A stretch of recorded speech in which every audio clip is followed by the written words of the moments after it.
The President of the United States today, his administration, and he's responsible for it, wants to push to make people give their phone numbers and their addresses to union organizers who are trying to organize various businesses. Then you look at the Department of Homeland Security. The Department of Homeland Security is about to make a whole host of individuals who are here illegally exempt from deportation. Then you go over to the Justice Department. We have an Attorney General today who wants to further expand clemency for those who have used and sold drugs. And then you look around the world, China on the rise. Folks, the truth is, if China were to attack Taiwan today, we wouldn't do a damn thing. And Japan knows it. South Korea knows it. Putin knows damn well he could march into the Ukraine. He already did, but further. And we wouldn't do a damn thing to stop him. And you hear these idiots at home going on and on and on. Well, what's it our business? None of our business. What the hell? What's the big deal? As if the rise of the nuclear power, Russia, is not a big deal. Or if China taking over shipping lanes is not a big deal. And threatening our close allies is not a big deal. Of course it's a big deal. But right now I want to talk about what I'm calling, I've talked about soft tyranny over the years and liberty and tyranny. It's becoming a more hardened tyranny. But more broadly speaking, it's a domestic tyranny. And it's happening every single day when you read what's going on in this country. What do you mean you're going to give our phone numbers and addresses to union organizers? Did I give you authority to do that? What do you mean you're destroying my healthcare system and you're going to keep data about my medical records and so forth? Did I give you the right to do that? What do you mean you're going to be tracking my phone number through the NSA? Did I say that's okay? What do you mean I have to drive certain cars and use certain types of gasoline and you're going to destroy my job and certain other industries and so forth? Did I give you the authority to do that? Why? Because I voted? There's certain things our government is not free to do under the Constitution. There's many things our government's not free to do under the Constitution. Just because somebody gets elected president or to the Senate or the House, they don't have free reign. Because, as I say, the Constitution's not up for election. And when you look at what's going on in this country, it should cause you great consternation. And it is going on, and it is unchecked. And really, it's, for many of our fellow citizens, not even alarming anymore. Here's the piece, Daily Caller. Obama administration is poised to change regulations to allow for union ambush elections, in which workers have less time to decide to join a union, and in which workers' phone numbers and home addresses are provided to unions. So what are we now? If the Democrat Party controls the instrumentalities of the federal government, they can ram home this agenda? Is there some federal statute passed by Congress that authorizes this? There's none. Well, they have regulatory power. No, they don't. Insiders close to the situation believe the new rules will almost certainly go into effect with few or no fundamental changes. So you see, this president, his administration, are doing everything they can to empower, to subsidize their friends, their constituent groups, and so forth and so on.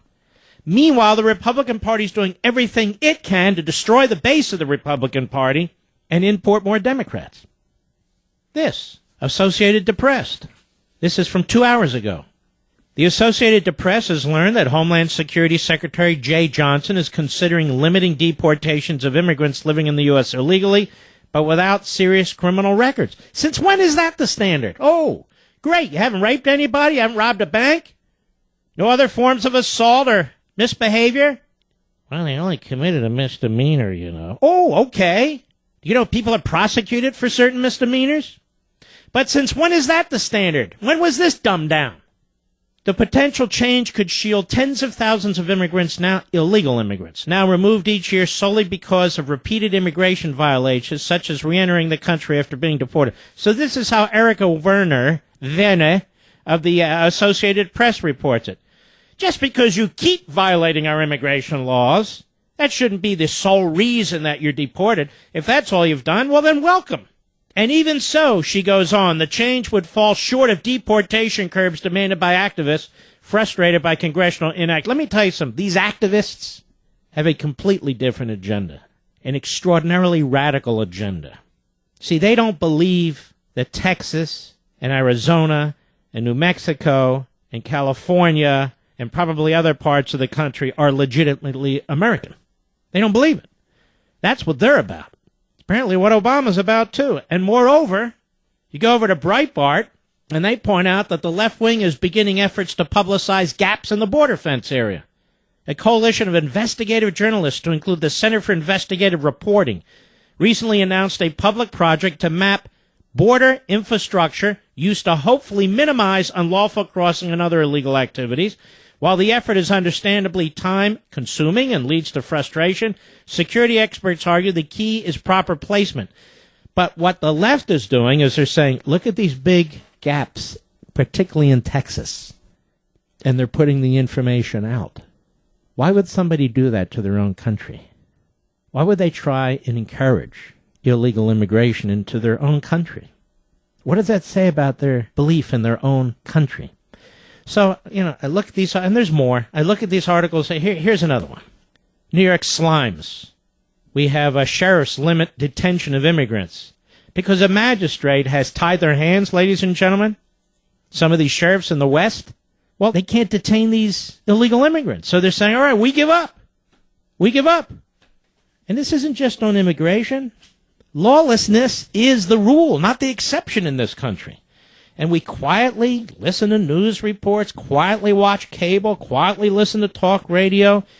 And this goes on and on and on, and it's getting worse and worse and worse. We're watching the destruction of our country. We're watching the massive empowerment of the central government, or as I call it, the federal Leviathan. And its reach knows few limits. And they want more and more information on us. And they want more and more information to control us. It's like, I'll give you an example. We just started hearing about Earth Day. Earth Day is May 1. May Day. Communists used to celebrate May Day. Now I guess it's Earth Day. And even Republicans on TV are saying, it did some good. We have the Clean Air Act and the Clean Water Act.